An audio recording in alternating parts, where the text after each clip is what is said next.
The diagrams below show the refraction of light in a semicircular glass prism. So you have diagram 1 with the incident ray out of glass going from glass to air at an angle of incidence of 38 degrees. And then we have diagram 2. The angle of incidence for diagram 2 is 41 degrees, but you can also see the refracted ray there, and it seems to be traveling on the boundary, on the glass boundary between glass and air. And diagram 3, we have a bigger angle of incidence there. So 7.3.1 says define the refraction of light. Refraction of light, refraction is the bending of light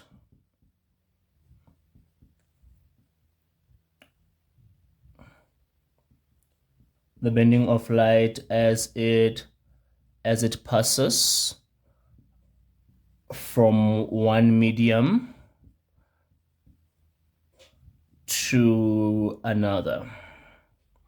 The bending of light as it passes from one medium to another. That's how we define the refraction. If you got that, 2 marks for that.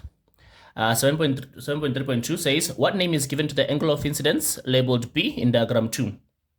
So in diagram 2, we see that the angle of incidence has increased, and now the light ray, the refracted ray, is refracted such that it travels on the boundary. It travels on the surface of separation between glass and air.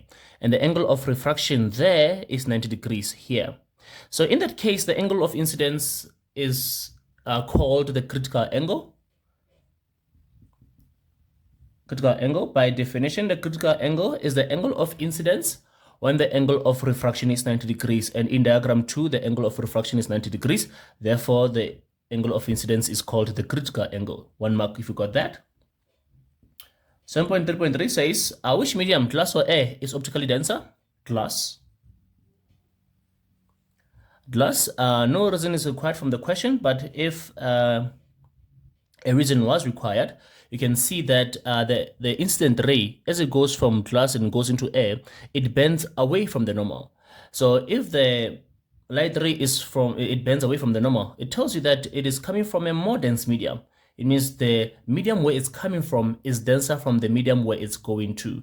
So as you can see there, from glass to air, it bends away. That means glass is denser than air. It means the opposite is true. That means that if it was coming from a less dense medium to a more dense medium, it will bend towards them. So in the case of that question, you just only have to check, is it bending towards or is it bending away? If it bends away, it's coming from a more dense. If it's bending towards, it's coming from a less dense medium then. All right. 7.3.4 says, in which diagram 103 will total internal reflection occur? So the difference between diagram 1 and diagram 3 is this, is that the critical angle is 41. Here in diagram 2, we know that the critical angle is 41.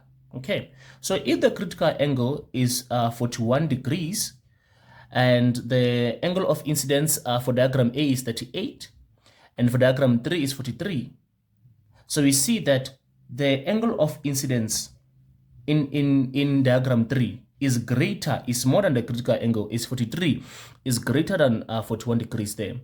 So we only get one of the conditions for total internal reflection is that the angle of incidence must be greater than the critical angle there. In fact, by definition, total internal reflection is when the angle of incidence is greater than the critical angle and the light ray is reflected back into the original medium.